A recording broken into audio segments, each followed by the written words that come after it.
ವೀಕ್ಷಕರೇ ನಮಸ್ಕಾರ. ಪ್ರತಿಯೊಬ್ಬರು ಕನಸುಗಳನ್ನು ಹೊಂದಿರುತ್ತಾರೆ ಹಾಗೂ ಆಗಾಗ್ಗೆ ನಾವು ನಮ್ಮ ಕನಸಿನಲ್ಲಿ ವಿವಿಧ ರೀತಿಯ ವಿಷಯಗಳನ್ನು ನೋಡುತ್ತೇವೆ. ಕನಸಿನಲ್ಲಿ ನಾವು ನೋಡುವ ಯಾವುದೇ ಅರ್ಥವೂ ಖಂಡಿತವಾಗಿ ಇರುತ್ತದೆ. ನಿಮ್ಮ ಕನಸಿನಲ್ಲಿ ಚಪ್ಪಲಿ ಕಂಡರೆ ಅದರ ಅರ್ಥವೇನು ಎಂಬುದನ್ನು ಇಂದಿನ ವಿಡಿಯೋದಲ್ಲಿ ನಾವು ನಿಮಗೆ ತಿಳಿಸುತ್ತೇವೆ. ಸ್ವಪ್ನ ಶಾಸ್ತ್ರಗಳ ಪ್ರಕಾರ ಕನಸಿನಲ್ಲಿ ಚಪ್ಪಲಿಯನ್ನು ನೋಡುವ ಚಿಹ್ನೆಗಳು ಚಪ್ಪಲಿಗಳ ಸ್ಥಿತಿಗೆ ಅನುಗುಣವಾಗಿ ಬದಲಾಗುತ್ತವೆ. ಚಪ್ಪಲಿ ನಮ್ಮ ಪಾದಗಳಿಗೆ ರಕ್ಷಣೆ ನೀಡುತ್ತದೆ ಎಂಬುದು ನಿಮಗೆಲ್ಲ ತಿಳಿದಿರುವ ಹಾಗೆ ಚಪ್ಪಲಿಗಳು ದಾರಿಯಲ್ಲಿ ಬಿದ್ದಿರುವ ಮುಳ್ಳುಗಳು ಅಥವಾ ಕಲ್ಲುಗಳು ಇತ್ಯಾದಿಗಳಿಂದ ನಮ್ಮ ಪಾದಗಳನ್ನು ರಕ್ಷಿಸುತ್ತವೆ ಹಾಗೂ ನಡೆಯುವಾಗ ನಮಗೆ ವೇಗವನ್ನು ನೀಡುತ್ತದೆ. ಇದರಿಂದಾಗಿ ದಾರಿಯಲ್ಲಿನ ಅಡೆತಡೆಗಳನ್ನು ತಪ್ಪಿಸಿ ಸುರಕ್ಷಿತವಾಗಿ ನಮ್ಮ ಗಮ್ಯಸ್ಥಾನವನ್ನು ತಲುಪಬಹುದು.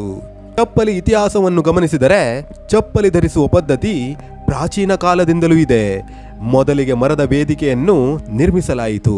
ನಮ್ಮ ದೇವಾನುದೇವತೆಗಳು ಮುನಿಗಳು ಮರದ ಚಪ್ಪಲಿಗಳನ್ನು ಧರಿಸುತ್ತಿದ್ದರು. ಕಾಲಾನಂತರದಲ್ಲಿ ಮಾನವರು ಪ್ರಗತಿಶೀಲರಾದರು ಹಾಗೂ ಹೊಸ ತಂತ್ರಜ್ಞಾನಗಳನ್ನು ಅಭಿವೃದ್ಧಿಪಡಿಸಿದರು. ಕ್ರಮೇಣ ಚಪ್ಪಲಿಗಳು ವಿವಿಧ ರೀತಿಯ ಮತ್ತು ಮರದ ಚಪ್ಪಲಿಗಿಂತ ಹೆಚ್ಚು ಆರಾಮದಾಯಕವಾಗಲು ಪ್ರಾರಂಭಿಸಿದವು. ನಾವು ಕನಸಿನಲ್ಲಿ ಹೊಸ ಮತ್ತು ಆರಾಮದಾಯಕ ಚಪ್ಪಲಿಗಳನ್ನು ನೋಡಿದರೆ ಇದು ನಮಗೆ ಒಳ್ಳೆಯ ಮತ್ತು ಮಂಗಳಕರ ಸಂಕೇತವಾಗಿದೆ.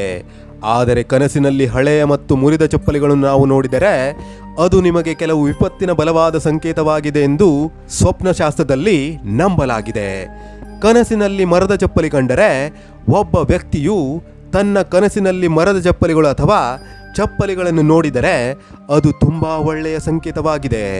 ಮರದ ಚಪ್ಪಲಿಗಳನ್ನು ಧರಿಸುವುದರಿಂದ ಆಧ್ಯಾತ್ಮಿಕ ಸಂತೋಷವನ್ನು ಪಡೆಯಬಹುದು. ನಾವು ಪ್ರಾಚೀನ ಕಾಲದಲ್ಲಿ ಅಥವಾ ಇಂದಿಗೂ ನೋಡಿದರೆ ಅನೇಕ ಋಷಿಗಳು ಅಥವಾ ಆಧ್ಯಾತ್ಮಿಕ ಗುರುಗಳು ಮರದಿಂದ ಮಾಡಿದ ಚಪ್ಪಲಿಯನ್ನು ಧರಿಸುತ್ತಾರೆ. ಏಕೆಂದರೆ ಅವುಗಳನ್ನು ಬಳಸುವುದರಿಂದ ಅನೇಕ ಪ್ರಯೋಜನಗಳಿವೆ. ಏಕಾಗ್ರತೆಯ ಶಕ್ತಿ ಹೆಚ್ಚಾದಂತೆ ಮನಸ್ಸು ನಿಯಂತ್ರಿಸಲ್ಪಡುತ್ತದೆ, ಧನಾತ್ಮಕ ಶಕ್ತಿ ಹೆಚ್ಚುತ್ತದೆ. ಮರದ ಚಪ್ಪಲಿಗಳನ್ನು ಧರಿಸುವುದರಿಂದ ಪಾದಗಳಲ್ಲಿ ಸರಿಯಾದ ರಕ್ತ ಪರಿಚಲನೆಗೆ ಸಹಾಯ ಮಾಡುತ್ತದೆ. ಇದರಿಂದಾಗಿ ನಮ್ಮ ಪಾದಗಳ ಸ್ನಾಯುಗಳು ಆರೋಗ್ಯಕರವಾಗಿರುತ್ತವೆ. ಇದು ಮೊಣಕಾಲು ನೋವನ್ನು ಕಡಿಮೆ ಮಾಡಲು ಸಹ ಬಹಳ ಸಹಾಯಕವಾಗಿದೆ. ಈ ಚಪ್ಪಲಿ ಧರಿಸುವುದರಿಂದ ರಕ್ತದೊತ್ತಡ, ಮಧುಮೇಹ ಮೊದಲಾದ ಹಲವು ಕಾಯಿಲೆಗಳು ಬರುವ ಸಾಧ್ಯತೆಯೂ ಕಡಿಮೆಯಾಗುತ್ತದೆ ಹಾಗೂ ದೃಷ್ಟಿ ಕೂಡ ಹೆಚ್ಚುತ್ತದೆ. ವೀಕ್ಷಕರೇ, ನಿಮ್ಮ ಮನಸ್ಸಿನಲ್ಲಿ ಮೂಡುವ ಮೊದಲ ಪ್ರಶ್ನೆ ಏನೆಂದರೆ, ಕನಸಿನಲ್ಲಿ ಚಪ್ಪಲಿಯನ್ನು ನೋಡುವುದು ಶುಭ ಸಂಕೇತವೋ ಅಥವಾ ಅಶುಭ ಸಂಕೇತವೋ ಅಥವಾ ಎರಡೂ? ಆದ್ದರಿಂದ ಕನಸಿನಲ್ಲಿ ಚಪ್ಪಲಿಗಳನ್ನು ನೋಡುವುದು ಹೆಚ್ಚಾಗಿ ಚಪ್ಪಲಿಗಳು ಹೇಗೆ ಕಾಣುತ್ತದೆ ಎಂಬುದರ ಮೇಲೆ ಅವಲಂಬಿತವಾಗಿರುತ್ತದೆ. ಅಂದರೆ ಚಪ್ಪಲಿ ಮುರಿದ ಅಥವಾ ಹೊಸ ಚಪ್ಪಲಿಗಳ ಬಣ್ಣಕ್ಕೆ ಅನುಗುಣವಾಗಿ ಈ ಎಲ್ಲ ಹಂತಗಳಲ್ಲಿ ವಿಭಿನ್ನ ಸೂಚನೆಗಳಿವೆ. ವೀಕ್ಷಕರೇ, ನಿಮ್ಮ ಕನಸಿನಲ್ಲಿ ಹಳೆಯ ಅಥವಾ ಧರಿಸಿರುವ ಚಪ್ಪಲಿಗಳನ್ನು ನೀವು ನೋಡಿದರೆ ಇದರ ಅರ್ಥವೇನೆಂದರೆ ಈಗ ನೀವು ಹಳೆಯ ವಿಷಯಗಳನ್ನು ಮರೆಯದೆ ಪ್ರಾರಂಭಿಸಬೇಕು ಎಂಬುದರ ಸಂಕೇತವಾಗಿದೆ. ಒಳ್ಳೆಯ ಮತ್ತು ಕೆಟ್ಟ ಸಮಯಗಳು ಬರುತ್ತವೆ, ಆದರೆ ಕೆಟ್ಟ ಸಮಯವನ್ನು ಮರೆತು ಬಿಡುವ ಬದಲು ನಾವು ಅವುಗಳನ್ನು ನೆನಪಿಸಿಕೊಳ್ಳುತ್ತೇವೆ ಹಾಗೂ ದುಃಖಿಸುತ್ತೇವೆ. ಆಗ ನೀವು ಎಂದಿಗೂ ಸಂತೋಷದಿಂದ ಬದುಕಲು ಸಾಧ್ಯವಾಗುವುದಿಲ್ಲ. ಉದಾಹರಣೆಗೆ, ಚಪ್ಪಲಿಗಳು ಹಳೆಯದಾಗಿದ್ದರೆ ಅಥವಾ ಸವೆದಿದ್ದರೆ ಅವು ಜಾರಿ ಬೀಳುವ ಸಾಧ್ಯತೆಯೂ ಹೆಚ್ಚಾಗುತ್ತದೆ ಹಾಗೂ ಚಪ್ಪಲಿಗಳನ್ನು ಧರಿಸಿದ ವ್ಯಕ್ತಿಯು ಗಾಯಗೊಳ್ಳಬಹುದು. ಆ ಹಳೆಯ ಚಪ್ಪಲಿಯನ್ನು ಬದಲಾಯಿಸದೇ ಹೋದರೆ ಘಾಸಿಯಾಗುತ್ತಲೇ ಇರುತ್ತೆ. ಅದೇ ರೀತಿ ಹಿಂದಿನದನ್ನು ಮರೆಯದೆ ಮತ್ತೆ ಮತ್ತೆ ಅದರ ಬಗ್ಗೆ ಯೋಚನೆ ಮಾಡುತ್ತಾ ಕುಳಿತರೆ ಯಾವತ್ತೂ ಸುಖವಾಗಿ ಬಾಳೋಕೆ ಆಗುವುದಿಲ್ಲ. ಆದ್ದರಿಂದ ಸ್ನೇಹಿತರೆ, ನೀವು ವರ್ತಮಾನದಲ್ಲಿ ಬದುಕಬೇಕು. ಕಳೆದು ಹೋದ ಸಮಯ ಎಂದಿಗೂ ಹಿಂತಿರುಗುವುದಿಲ್ಲ ಹಾಗೂ ಹಿಂದಿನದನ್ನು ನೆನಪಿಟ್ಟುಕೊಳ್ಳುವುದರಿಂದ ನಿಮ್ಮ ವರ್ತಮಾನ ಮತ್ತು ಭವಿಷ್ಯವನ್ನು ನೀವು ಹಾಳು ಮಾಡುತ್ತೀರಿ. ಕನಸಿನಲ್ಲಿ ಚರ್ಮದ ಚಪ್ಪಲಿಗಳನ್ನು ನೋಡುವುದು. ಸ್ನೇಹಿತರೆ, ನಿಮ್ಮ ಕನಸಿನಲ್ಲಿ ಚರ್ಮದ ಚಪ್ಪಲಿಗಳನ್ನು ನೋಡಿದರೆ ನೀವು ಇತರರೊಂದಿಗೆ ಕೆಟ್ಟದಾಗಿ ವರ್ತಿಸಬಾರದು ಎಂದರ್ಥ. ಮನುಷ್ಯ ತನ್ನ ಕೆಟ್ಟ ಕರ್ಮಗಳ ಫಲವನ್ನು ಇಹಲೋಕದಲ್ಲಾಗಲಿ ಪರಲೋಕದಲ್ಲಾಗಲಿ ಖಂಡಿತವಾಗಿ ಪಡೆಯುತ್ತಾನೆ. ಸತ್ತ ಪ್ರಾಣಿಗಳ ಚರ್ಮದಿಂದ ತಯಾರಿಸಲಾದ ಚರ್ಮದ ಚಪ್ಪಲಿಗಳು ಎಂದರೆ ನೀವು ತುಂಬ ಕ್ರೂರ ವ್ಯಕ್ತಿ ಮತ್ತು ತುಂಬ ಕಡಿಮೆ ಸ್ವಭಾವದವರಾಗಿರಬಹುದು.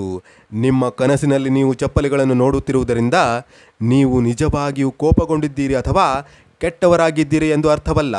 ನೀವು ಇತರರಿಗೆ ದಯ ತೋರಬೇಕು ಹಾಗೂ ಅವರಿಗೆ ಸಹಾಯ ಮಾಡಬೇಕು ಎಂದು ಕೂಡ ಇದನ್ನು ಅರ್ಥೈಸಬಹುದು. ಸ್ನೇಹಿತರೆ, ನಿಮ್ಮ ಕನಸಿನಲ್ಲಿ ನೀಲಿ ಚಪ್ಪಲಿಯನ್ನು ಕಂಡರೆ ಅದು ನಿಮ್ಮ ಮನೆಗೆ ಯಾರಾದರೂ ಬರುತ್ತಿರುವ ಸಂಕೇತವಾಗಿದೆ. ನಿಮ್ಮ ಕನಸಿನಲ್ಲಿ ಚಿನ್ನದ ಚಪ್ಪಲಿಯನ್ನು ನೀವು ನೋಡಿದರೆ ಅದು ನಿಮಗೆ ತುಂಬ ಅಶುಭಕರ ಸಂಕೇತವಾಗಿದೆ. ನಿಮಗೆ ತಿಳಿದಿರುವಂತೆ ಶಾಸ್ತ್ರಗಳಲ್ಲಿ ಚಿನ್ನಕ್ಕೆ ಹೆಚ್ಚಿನ ಪ್ರಾಮುಖ್ಯತೆಯನ್ನು ನೀಡಲಾಗಿದೆ. ಅದು ಚಿನ್ನದ ಕಿರೀಟವಾಗಲಿ ಅಥವಾ ಚಿನ್ನದ ಹಾರವಾಗಲಿ, ಜನರು ಈ ಎಲ್ಲ ಆಭರಣಗಳನ್ನು ದೇಹದ ಮೇಲ್ಭಾಗದಲ್ಲಿ ಧರಿಸುತ್ತಾರೆ. ಅವುಗಳ ಸ್ಥಾನವು ಪಾದಗಳಲ್ಲಿ ಮಾತ್ರ. ಆದ್ದರಿಂದ ನಿಮ್ಮ ಕನಸಿನಲ್ಲಿ ಚಿನ್ನದ ಚಪ್ಪಲಿಯನ್ನು ನೀವು ನೋಡಿದರೆ ನೀವು ಮುಂದಿನ ದಿನಗಳಲ್ಲಿ ಮಾನಸಿಕವಾಗಿ ತೊಂದರೆಗೊಳಗಾಗಬಹುದು. ನಿಮ್ಮ ಕನಸಿನಲ್ಲಿ ನೀವು ಚಪ್ಪಲಿಗಳನ್ನು ಧರಿಸಿರುವುದನ್ನು ನೀವು ನೋಡಿದರೆ ಅದು ಭವಿಷ್ಯದಲ್ಲಿ ನೀವು ಲಾಭವನ್ನು ಪಡೆಯಲಿದ್ದೀರಿ ಎಂಬುದರ ಸಂಕೇತವಾಗಿದೆ. ನೀವು ಚಪ್ಪಲಿಯನ್ನು ಖರೀದಿಸುತ್ತಿರುವುದನ್ನು ನೀವು ಕನಸಿನಲ್ಲಿ ನೋಡಿದರೆ ಅದು ನಿಮಗೆ ಒಳ್ಳೆಯ ಸಂಕೇತವಾಗಿದೆ. ನೀವು ಯಾವುದೇ ಕೆಲಸವನ್ನು ಮಾಡಿದರೂ ಅದು ಪೂರ್ಣ ಹೃದಯದಿಂದ ಮಾಡುತ್ತೀರಿ. ನೀವು ಯಾವಾಗಲೂ ಶಕ್ತಿಯಿಂದ ತುಂಬಿರುತ್ತೀರಿ. ನಿಮ್ಮ ಕಾರ್ಯಗಳನ್ನು ಪೂರ್ಣಗೊಳಿಸುವವರೆಗೆ ನೀವು ವಿಶ್ರಾಂತಿ ಪಡೆಯುವುದಿಲ್ಲ. ನೀವು ಚಪ್ಪಲಿ ಖರೀದಿಸಲು ಬಯಸಿದರೆ ಮಂಗಳವಾರ ಮತ್ತು ಶನಿವಾರ ಹೊರತುಪಡಿಸಿ ಯಾವುದೇ ದಿನದಲ್ಲಿ ನೀವು ಚಪ್ಪಲಿಗಳನ್ನು ಖರೀದಿಸಬಹುದು. ಹೀಗೆ ಶಾಸ್ತ್ರದಲ್ಲಿ ಹೇಳಲಾಗಿದೆ. ನಿಮ್ಮ ಕನಸಿನಲ್ಲಿ ನಿಮ್ಮನ್ನು ಚಪ್ಪಲಿಯಿಂದ ಹೊಡೆಯುವುದನ್ನು ನೀವು ನೋಡಿದರೆ ಮೊದಲನೇದಾಗಿ ಅದು ನಕಾರಾತ್ಮಕ ಕನಸು. ಈ ಕನಸನ್ನು ನೋಡುವುದೆಂದರೆ ನಿಮ್ಮ ಕೆಲಸದಲ್ಲಿ ಅಡೆತಡೆಗಳು ಉಂಟಾಗಬಹುದು. ಕನಸಿನಲ್ಲಿ ಚಪ್ಪಲಿಯನ್ನು ಕಳೆದುಕೊಳ್ಳುವುದೆಂದರೆ ಇಂದಿನಿಂದ ನಿಮ್ಮ ಜೀವನದಲ್ಲಿ ಎಲ್ಲ ಸಮಸ್ಯೆಗಳು ಕಡಿಮೆಯಾಗುತ್ತವೆ. ನಿಮ್ಮ ಆಹಾರದಲ್ಲಿ ಸಂತೋಷವೂ ಬರಲಿದೆ. ಇದಕ್ಕಾಗಿ ನೀವು ಸರಿಯಾದ ದಿಕ್ಕಿನಲ್ಲಿ ಪ್ರಯತ್ನಗಳನ್ನು ಮಾಡಲು ಸಿದ್ಧರಾಗಿರಬೇಕು. ನಿಮ್ಮ ಕನಸಿನಲ್ಲಿ ನೀವು ಬಹಳಷ್ಟು ಚಪ್ಪಲಿಗಳನ್ನು ಒಟ್ಟಿಗೆ ಅಥವಾ ಚಪ್ಪಲಿಗಳ ರಾಶಿಯನ್ನು ನೋಡಿದರೆ ಈ ಕನಸು ನಿಮಗೆ ಒಳ್ಳೆಯದಲ್ಲ. ಇದರ ಅರ್ಥ ನಿಮ್ಮ ಗುರಿಯನ್ನು ಸಾಧಿಸಲು ನೀವು ಹೆಚ್ಚು ಕಷ್ಟಪಟ್ಟು ಕೆಲಸ ಮಾಡಬೇಕಾಗುತ್ತದೆ. ನಿಮ್ಮ ಸತತ ಪ್ರಯತ್ನದಿಂದ ಮಾತ್ರ ನಿಮ್ಮ ಯಶಸ್ಸಿನ ಬಾಗಿಲು ತೆರೆಯುವ ಸಾಧ್ಯತೆ ಇದೆ. ಕನಸಿನಲ್ಲಿ ಚಪ್ಪಲಿ ತೊಳೆಯುವುದು. ಈ ರೀತಿಯ ಕನಸು ಎಂದರೆ ನಿಮ್ಮ ತಪ್ಪು ಮಾತುಗಳಿಂದ ನೀವು ತೊಂದರೆಗಳನ್ನು ಎದುರಿಸಬೇಕಾಗಬಹುದು. ನೀವು ಏನನ್ನಾದರೂ ಹೇಳಿದಾಗ ಮಾತನಾಡುವ ಮೊದಲು ಎಚ್ಚರಿಕೆಯಿಂದ ಯೋಚಿಸಿ. ಹಾಗೂ ನೀವು ಹೇಳಿದ ಮಾತುಗಳು ಬೇರೆಯವರಿಗೆ ನೋವನ್ನುಂಟು ಮಾಡುತ್ತದೆ ಎಂಬುದನ್ನು ಅರ್ಥ ಮಾಡಿಕೊಳ್ಳಲು ಪ್ರಯತ್ನಿಸಿ. ನಿಮ್ಮ ಮಾತಿನ ಕಾರಣದಿಂದ ನಿಮ್ಮ ಸಾಮಾಜಿಕ ಪ್ರತಿಷ್ಠೆಯನ್ನು ಕಳೆದುಕೊಳ್ಳಬಹುದು. ವೀಕ್ಷಕರೇ, ಇವಿಷ್ಟು ಸ್ವಪ್ನಶಾಸ್ತ್ರದಿಂದ ಆಯ್ದುಕೊಂಡ ವಿಷಯವಾಗಿದೆ. ಇವಿಷ್ಟು ಈ ವಿಡಿಯೋದ ಮಾಹಿತಿಗಳು. ಮುಂದಿನ ವಿಡಿಯೋದಲ್ಲಿ ಮತ್ತೆ ಭೇಟಿಯಾಗುತ್ತೇನೆ. ಅಲ್ಲಿಯವರೆಗೆ ಜೈ ಕರ್ನಾಟಕ, ಜೈ ಭಾರತ. ಧನ್ಯವಾದಗಳು.